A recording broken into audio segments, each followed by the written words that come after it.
नमस्कार. कधी-कधी केक खाताना थोडंसं अपराधी वाटतं, नाही का? पण विचार करा, जर तोच केक चविष्ट असण्यासोबतच प्रोटीन आणि पौष्टिकतेने भरलेला असेल तर? चला, आज आपण अशाच एका आरोग्यदायी आणि तितक्याच स्वादिष्ट केकबद्दल बोलूया. पण एक मिनिट, केक आणि पौष्टिक हे दोन शब्द सहसा एकत्र ऐकायला मिळत नाहीत. मग हे शक्य तरी कसं आहे? चला तर मग आजच्या या भागात याच प्रश्नाचं उत्तर शोधूया. तर मग काय आहे असं खास या केकमध्ये? बाजारात मिळणाऱ्या इतर गोड पदार्थांपेक्षा हा एक आरोग्यदायी आणि उत्तम पर्याय का आहे, हे आता आपण समजून घेऊया. फरक तर बघा, अगदी डोळ्यांसमोर आहे. एका बाजूला आहे बाजारातला नेहमीचा केक, जो बनतो मैद्याने, खूप जास्त साखरेने आणि कृत्रिम फ्लेवर्सने. आणि दुसऱ्या बाजूला आहे आपला पौष्टिक केक, जो नाचणी आणि सोयाबीनसारख्या पूर्णपणे नैसर्गिक घटकांपासून बनतो. किती मोठा आणि आरोग्यदायी बदल आहे हा! मग हा केक नेमका कोणासाठी आहे? खरं तर हा सगळ्यांसाठीच आहे. वाढत्या वयातल्या मुलांच्या पोषणाची काळजी वाटते ना, किंवा जेवताना मुलं फार त्रास देतात, त्यांच्यासाठी तर हा केक एकदम बेस्ट आहे. ज्यांना ताकद वाढवायची आहे त्यांच्यासाठीही हा एक चांगला पर्याय आहे. आणि हो, नोकरी करणाऱ्या व्यस्त आईसाठी तर हा एक झटपट पौष्टिक नाश्त्यासारखाच आहे. बरं, मग आता पुढे जाऊया. हा केक इतका आरोग्यदायी का बरं आहे? चला, याच्या आत दडलेल्या पौष्टिक घटकांचं रहस्य उलगडूया. बघूया यात असं काय काय आहे जे याला इतकं खास बनवतं. यातला सगळ्यात पहिला आणि महत्त्वाचा घटक आहे नाचणी. नाचणी म्हणजे कॅल्शियमचा खजिना. आपल्या हाडांसाठी आणि दातांसाठी एकदम उत्तम. आणि मजबूत हाडं असली की दिवसभर ताकद आणि उत्साह टिकून राहतो. म्हणजे बघा, नाचणी आपल्या शरीरासाठी खरंच किती फायद्याची आहे. त्यानंतर येतं सोयाबीन. हे तर प्रथिनांचं म्हणजे प्रोटीनचं पॉवर हाऊस आहे. शरीराच्या वाढीसाठी आणि स्नायूंच्या मजबूतीसाठी प्रोटीन्स खूप महत्त्वाचे असतात. अगदी जसं एखाद्या इमारतीसाठी विटा गरजेच्या असतात. म्हणूनच तर याला आपण प्रोटीन केक म्हणतोय. आणि हो, अंडी विसरून कसं चालेल? अंडी फक्त केकला छान चव आणि टेक्स्चरच देत नाहीत, तर ती मेंदूच्या विकासासाठी आणि ताकद देण्यासाठी सुद्धा खूप महत्त्वाची भूमिका बजावतात. म्हणजे हा केक चवीसोबतच बुद्धी आणि शक्ती दोन्ही वाढवतो. आणि आता बोलूया शेंगदाणे आणि काजूबद्दल. हे आहेत हेल्दी फॅट्सचा स्रोत. हो, हेल्दी फॅट्स. बऱ्याचदा आपण फॅट्स या शब्दाला घाबरतो, पण शरीराला चांगल्या फॅटची सुद्धा खूप गरज असते. तर आता लक्षात आलं असेल, हा फक्त नावापुरता केक नाहीये, तर कॅल्शियम, प्रोटीन आणि हेल्दी फॅट्सने भरलेला एक संपूर्ण पौष्टिक पदार्थ आहे. चला तर मग, आत्तापर्यंत हे तर कळलं की हा केक किती फायदेशीर आहे. आता तो बनवायचा कसा याकडे वळूया. सगळ्यात आधी बघूया साहित्य काय काय लागतं ते. तर साहित्य लिहून घ्या. आपल्याला लागेल 2 वाट्या नाचणीचं पीठ, त्यानंतर अर्धी वाटी सोयाबीनचा रवा, 2 अंडी, 3 मोठे चमचे लोणी, 1 कप साय आणि 3 लहान चमचे तूप. मग घ्या पाऊण वाटी शेंगदाणे आणि काजू, 1.5 वाटी साखर आणि हो, 2 लहान चमचे बेकिंग पावडर आणि थोडासा व्हॅनिला एसेन्स चवीसाठी. आणि हो, एक महत्त्वाची गोष्ट लक्षात ठेवा. आपण जे साय आणि तूप वापरतोय ना, त्यामुळे केकला मस्त मऊपणा येतो. आणि सोयाबीनचा रवा, तो तर या केकला प्रोटीन रिच बनवतो. म्हणजे बघा, प्रत्येक पदार्थाचं आपापलं एक खास काम आहे. आणि सगळ्यात भारी गोष्ट काय आहे माहितीये? हे सगळं साहित्य अगदी साधं आहे. आपल्या घरात, स्वयंपाकघरात सहज मिळणारं.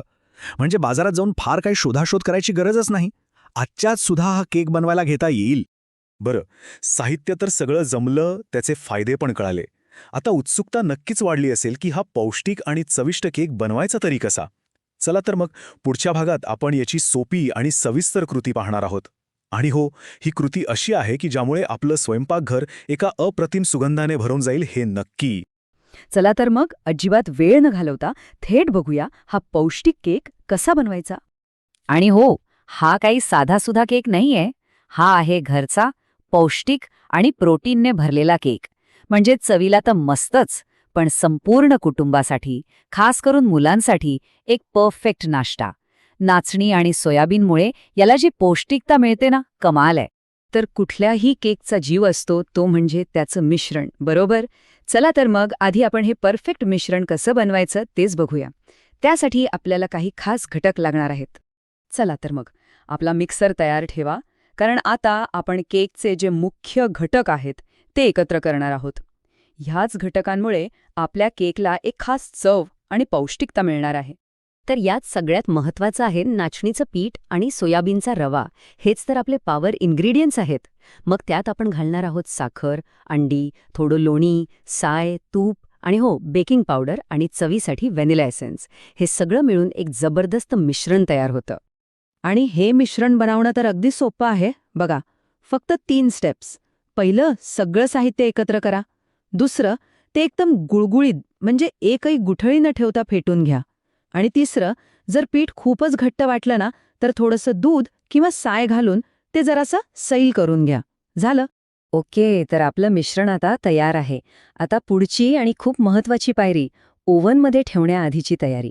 म्हणजे केक भांड्याला चिकटू नये आणि मस्त भाजला जावा यासाठी काय करायचं ते बघूया.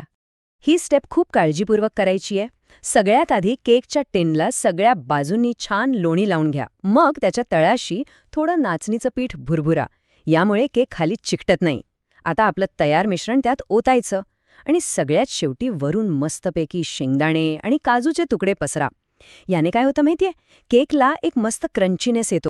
चला, सगळी तयारी झाली आहे आणि आता वेळ आली आहे सर्वात महत्वाच्या भागाची, बेकिंगची. आता आपण या मिश्रणाला एका सुंदर केकमध्ये बदलणार आहोत. एक गोष्ट लक्षात ठेवा, केक ओव्हनमध्ये ठेवण्याआधी ओव्हन गरम करणं म्हणजे प्रीहीट करणं खूप गरजेचं आहे. साधारण 180 डिग्रीवर तो सेट करा. असं केल्याने केक सगळ्या बाजूनी एकसारखा भाजला जातो आणि मस्त फुलून येतो. आता वेळ साधारणपणे 20 ते 25 मिनिटं लागतील. पण ऐका, 20 मिनिटं झाली की एकदा नक्की तपासा. आता प्रश्न पडला असेल, कसं तपासायचं? तर त्यासाठी एक एकदम सोपी ट्रिक आहे. ही आहे आपली क्लासिक टूथपिक टेस्ट. अगदी सोपं आहे. केकच्या बरोबर मध्यभागी एक टूथपिक किंवा सुरीचं टोक घालून बघा. जर ते एकदम स्वच्छ, क्लीन बाहेर आलं तर समजायचं की आपला केक आतून मस्त शिजलाय, तयार आहे. आणि एक महत्वाची टिप, प्रत्येकाचा ओव्हन थोडा वेगळा असतो नाही का? त्यामुळे बेकिंगचा वेळ थोडाफार मागेपुढे होऊ शकतो. म्हणूनच 20 मिनिटांनंतर जरा लक्ष ठेवणं नेहमीच चांगलं. वाह, आपला केक आता मस्त भाजून तयार आहे. चला, आता आपल्या मेहनतीचं फळ चाखायची वेळ आली आहे. बघूया हा केक कसा सर्व्ह करायचा आणि त्याचा आनंद घ्यायचा. हा केक इतका उपयोगी आहे ना, मुलांच्या डब्यात देण्यासाठी तर हा 1 नंबर ऑप्शन आहे. किंवा मग सकाळी दूध किंवा चहासोबत नाश्त्यालाही उत्तम लागतो. आणि संध्याकाळी जी छोटी भूक लागते ना, त्यासाठी तर हा अगदी परफेक्ट, हेल्दी आणि टेस्टी उपाय आहे. आता हा केक ताजा कसा ठेवायचा? तर एका हवाबंद डब्यात ठेवून द्या. फ्रीजमध्ये ठेवला तर आरामात 2-3 दिवस छान टिकतो. आणि हो, लहान मुलांना देताना एक गोष्ट लक्षात ठेवा. त्यांना खायला सोपे जातील असे छोटे छोटे तुकडे करून द्या. आणि अजिबात जबरदस्ती करू नका. हळूहळू प्रेमाने त्यांना याची चव घेऊ द्या. नक्की आवडेल. तर मग हा पौष्टिक नाचणी आणि सोयाबीनचा केक नक्की करून बघा. आणि हो, जाता जाता एक छोटासा प्रश्न. पुढच्या वेळी आपण बेकिंगमध्ये असा कोणता हेल्दी घटक वापरून बघू शकतो? जरा विचार करा आणि नवनवीन प्रयोग करत राहा. तुम्हाला अजून कोणत्या विषयावर व्हिडिओ हवा असल्यास कमेंट करून नक्की सांगा. आणि अशाच व्हिडिओसाठी लाईक, शेअर आणि सबस्क्राईब करा. भेटूया पुढच्या व्हिडिओत.